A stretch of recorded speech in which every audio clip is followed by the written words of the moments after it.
Assalamualaikum warahmatullahi wabarakatuh. Salam sejahtera untuk kita semua. Semoga pada hari ini kita dalam kondisi yang sehat walafiat. Amin. Baik, setelah minggu lalu kita belajar mengenai tata cara penulisan karya ilmiah, hari ini kita akan belajar mengenai bagaimana cara penulisan kutipan dan daftar pustaka yang benar.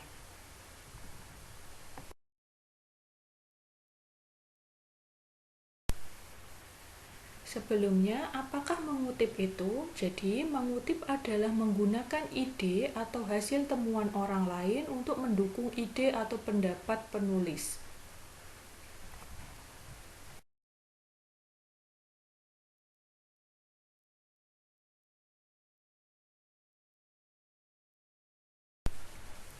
Apa yang harus dilakukan jika seseorang mengutip ide atau temuan orang lain? Jika seseorang mengutip ide atau temuan orang lain, orang itu harus mencantumkan sumber ide atau temuan penelitian yang dirujuknya. Nah, jika orang yang mengutip ide atau temuan orang lain tetapi orang tersebut tidak mencantumkan sumber yang dikutipnya, maka orang itu dianggap sebagai plagiat atau pencuri kekayaan intelektual. Nah, seorang plagiator bisa mendapatkan sanksi berupa perdata, pidana, dan sosial. Nah, bahkan bisa saja ketika kita membuat karya ilmiah, misalnya skripsi, tesis, atau disertasi, dan dalam karya ilmiah kita itu terbukti menjiplak atau plagiat karya orang lain, gelar akademik kita juga bisa saja dicopot karena kasus tersebut.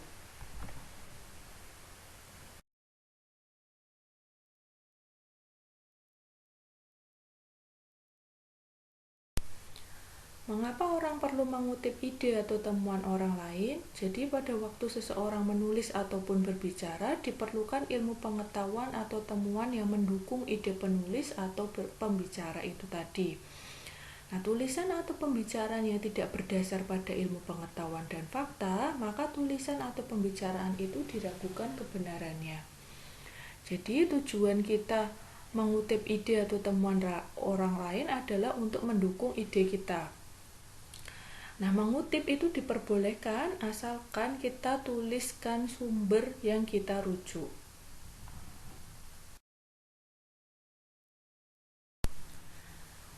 Untuk menulis suatu kutipan, ada dua cara yang bisa kita gunakan. Yang pertama ada kutipan langsung, yang kedua kutipan tidak langsung atau parafrase.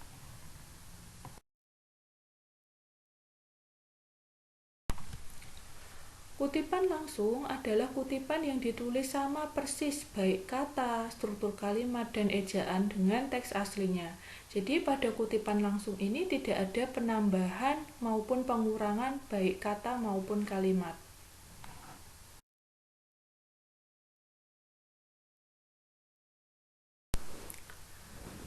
Contoh kutipan langsung kurang dari sama dengan 4 baris. Ketika kutipan yang panjangnya kurang dari 4 baris dimasukkan ke dalam teks, maka diketik seperti ketikan teks. Tidak ada penambahan dan pengurangan baik kata maupun kalimat, karena dia merupakan kutipan langsung. Dan diawali dan diakhiri dengan tanda petik. Sumber rujukan ditulis langsung sebelum atau sesudah teks kutipan. Nah, seperti contoh yang ada di layar, di sini sumber rujukan ditulis sebelum teks kutipan.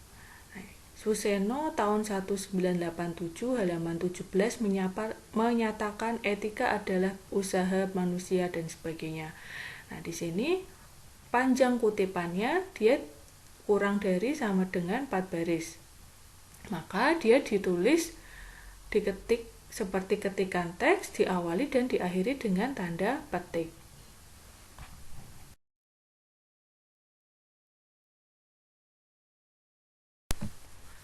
Contoh kutipan langsung lebih dari 4 baris. Nah, di sini teks asli yang berisi perbedaan antara adat dan kebudayaan adalah soal lain dan bersangkutan bla bla bla. Di sini ada 9 baris teks aslinya. Nah, dalam teks asli ini diketahui judul buku, budaya, mentalitas, dan pembangunan, penulis Kuncoro Ningrat, penerbit Gramedia, tahun terbit 1987, halaman 11. Nah, bagaimana cara untuk mengutip kutipan langsung yang lebih dari 4 baris. Kutipan langsung yang terdiri dari 4 baris atau lebih diketik 1 spasi dimulai 7 ketukan dari batas tepi kiri. Nah, kita lihat di layar bahwa kalimat perbedaan antara adat dan kebudayaan dia menjorok 7 ketukan. Nah, karena dia merupakan kutipan langsung yang lebih dari 4 baris, maka dia harus ditulis atau diketik 7 ketukan dari batas tepi kiri. Kemudian di bagian akhir jangan lupa ditulis sumber rujukan. Nah, sumber rujukan bisa diletakkan di bagian akhir maupun awal kutipan. Nah, jangan lupa untuk menyertakan tanda petik di awal dan di akhir kalimat dari kutipan.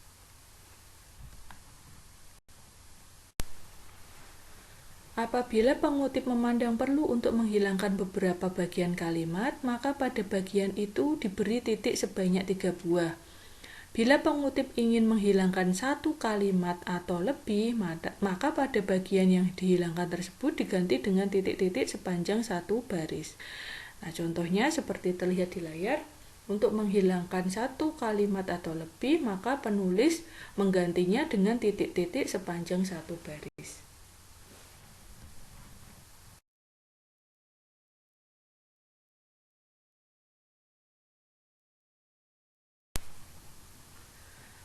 Contoh kutipan langsung lebih dari 4 baris dari referensi asing.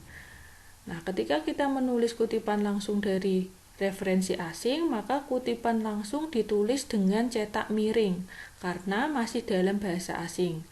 Nah, kutipan ditulis dengan jarak 1 spasi dan menjorok 7 ketukan dari batas tepi kiri. Nah, sama seperti tadi ya. Ketika kita menulis kutipan langsung lebih dari 4 baris, maka kita tulis dengan menjorok ke tepi sebelah kiri 7 ketukan dan jarak 1 spasi. Nah, kemudian terjemahannya ditulis di bawah kutipan langsung dengan diberi jarak 1 spasi. Terjemahan diawali dengan tanda buka kurung dan diakhiri dengan tanda tutup kurung. Nah, contohnya seperti terlihat di layar ya.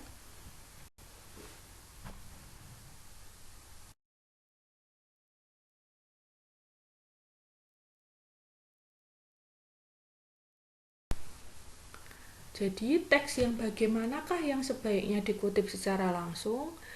Teks yang sebaiknya dikutip secara langsung adalah teks yang rumusannya sangat padat dan akurat. Yang dikhawatirkan jika teks itu dikutip secara tidak langsung, maka akan berakibat kesalahan atau penyimpangan.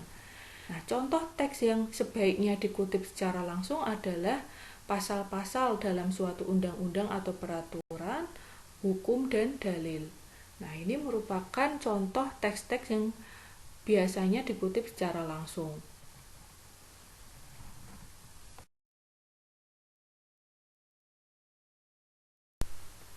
Selanjutnya adalah kutipan tidak langsung. Kutipan tidak langsung adalah kutipan yang tidak sama persis dengan aslinya.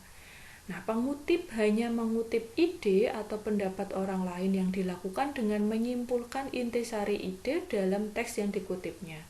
Jadi, dalam mengutip secara tidak langsung ini, yang penting adalah idenya tuh sama dengan ide dalam teks aslinya, tetapi cara pengungkapannya atau penyampaiannya tidak sama dengan teks aslinya. Jadi, cara pengungkapan dan penyampaiannya kita bisa menggunakan bahasa kita sendiri atau pemahaman kita sendiri. Ini dinamakan kutipan tidak langsung dengan cara memparafrasekan. Berikut merupakan teks asli yang akan dikutip secara tidak langsung. Nah, jadi ketika nanti kita mengutip secara tidak langsung, maka bentuknya akan berbeda dari teks asli ini.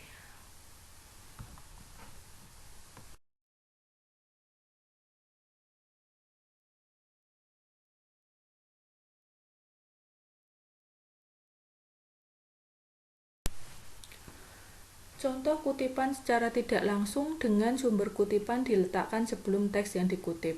Nah, dari teks asli tadi kita buat kutipan secara tidak langsung.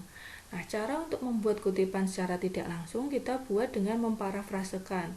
Nah, memparafrasekannya kita bisa menarik kesimpulan dari apa yang telah kita baca, kita gunakan bahasa kita sendiri untuk menjelaskan dari sumber yang kita rujuk tadi.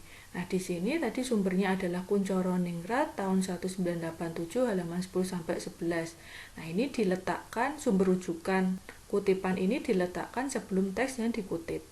Nah, di sini menjelaskan bahwa adat merupakan bagian kebudayaan bla bla bla. Nah, pasti kalimat yang ada di sini berbeda dengan teks asli tadi. Artinya, dia merupakan kutipan secara tidak langsung karena telah melewati metode parafrase tadi.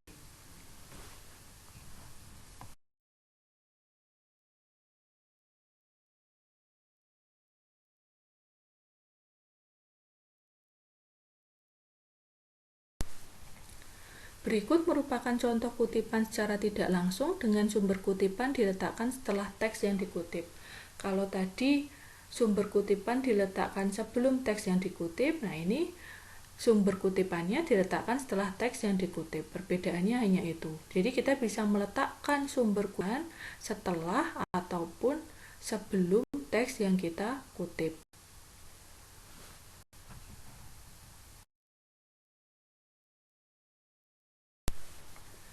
Selanjutnya, daftar pustaka. Nah, daftar pustaka ini berisi keterangan mengenai sumber rujukan yang digunakan oleh penulis. Nah, keterangan ini meliputi nama pengarang, tahun terbitan, judul buku, kota penerbitan, dan nama penerbit. Nah, gelar yang dimiliki pengarang tidak dicantumkan dalam suatu daftar pustaka. Daftar pustaka dapat berupa buku teks, jurnal penelitian, laporan penelitian, tugas akhir seperti skripsi, tesis, dan disertasi, serta terbitan karya ilmiah. Nah, daftar pustaka ini disusun secara alfabetis.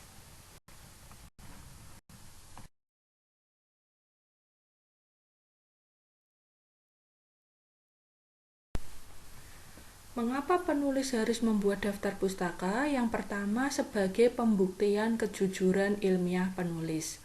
Jika penulis menggunakan ide atau temuan orang lain, maka penulis harus mencantumkan sumber rujukan dalam teks dan menuliskan buku atau literatur lain yang dirujuknya.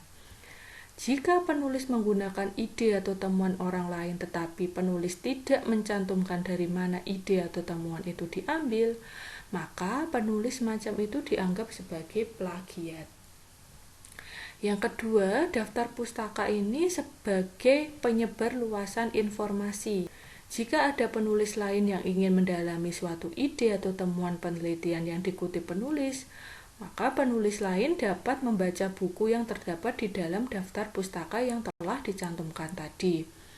Yang ketiga, penulisan daftar pustaka ini untuk menghargai orang yang telah bekerja sehingga menghasilkan suatu ilmu pengetahuan.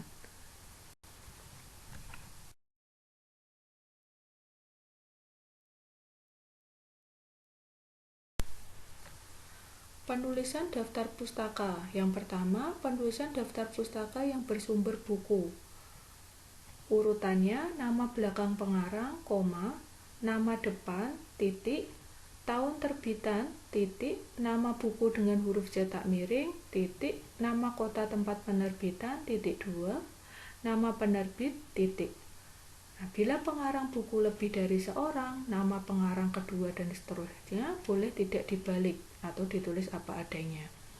Nah, bila buku telah mengalami pengeditan, tuliskan edisi keberapa di dalam kurung setelah nama buku tersebut.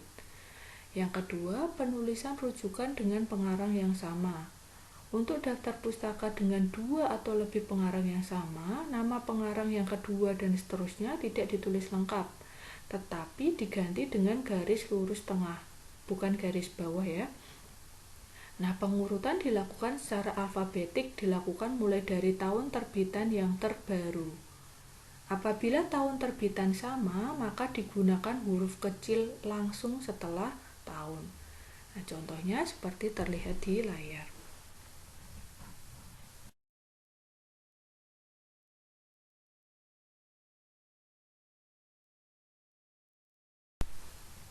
Selanjutnya, penulisan daftar pustaka yang berupa karya ilmiah yang diterbitkan. Urutannya, nama belakang pengarang, koma, nama atau nama depan apabila ada, titik, tahun penerbitan, titik, judul artikel. Nah, di sini hanya kata terdepan saja yang dimulai dengan huruf kapital. Lalu titik, nama jurnal dengan cetak miring, koma, nomor jurnal dengan cetak miring, koma, nomor-nomor halaman dalam jurnal, titik. Nah, contohnya seperti terlihat di layar. Nah, yang selanjutnya, penulisan daftar pustaka yang berupa karya ilmiah yang tidak diterbitkan. Ketika dia merupakan karya ilmiah yang tidak diterbitkan, maka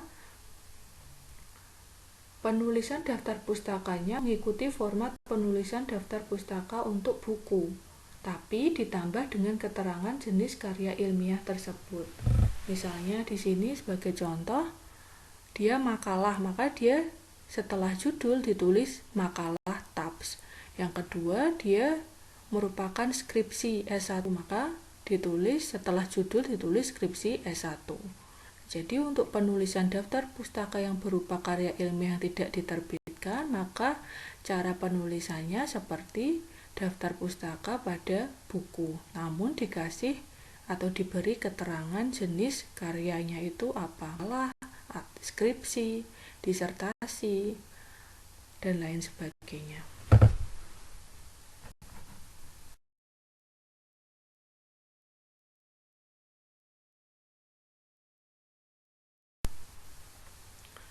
Penulisan daftar pustaka yang bersumber dari dokumen resmi. Dokumen resmi adalah dokumen yang dikeluarkan oleh lembaga resmi. Untuk rujukan jenis ini digunakan nama lembaga sebagai nama penulis. Nah, komponen yang lain mengikuti ketentuan-ketentuan yang sama. Pada umumnya, nama penerbit sama dengan nama lembaga yang tertulis di depan. Nah, contohnya seperti terlihat di layar. Jadi, penulisan daftar pustaka dokumen resmi, ketentuan-ketentuan umumnya sama seperti penulisan daftar pustaka pada buku. Tapi yang membedakan adalah penerbitnya dan pengarangnya adalah nama lembaganya, nama lembaga resmi.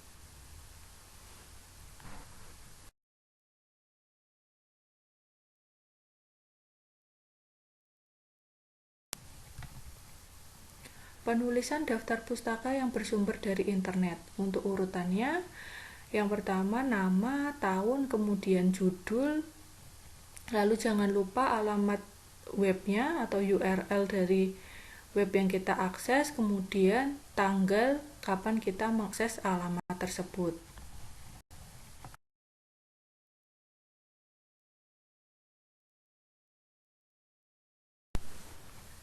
Yang terakhir adalah penulisan daftar pustaka yang bersumber dari koran.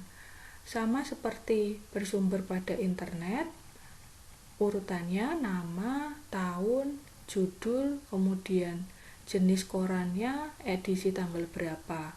Untuk contoh yang kedua di situ merupakan koran tapi online ya, itu Kompas online. Jadi kita harus mengikuti kaidah bersumber dari internet, ada alamat URL-nya dan tanggal berapa kita mengakses. Nah, baik, untuk pertemuan hari ini saya cukupkan sekian. Selanjutnya kalian bisa mengerjakan atau mempraktekkan apa yang saya sampaikan hari ini mengenai kutipan dan daftar pustaka pada karya ilmiah yang telah kalian buat. Maka kalian harus perbaiki jika ada kesalahan dalam penulisan kutipan atau daftar pustaka dalam karya ilmiah yang sudah kalian buat. Baik, terima kasih atas perhatiannya. Wassalamualaikum warahmatullahi wabarakatuh.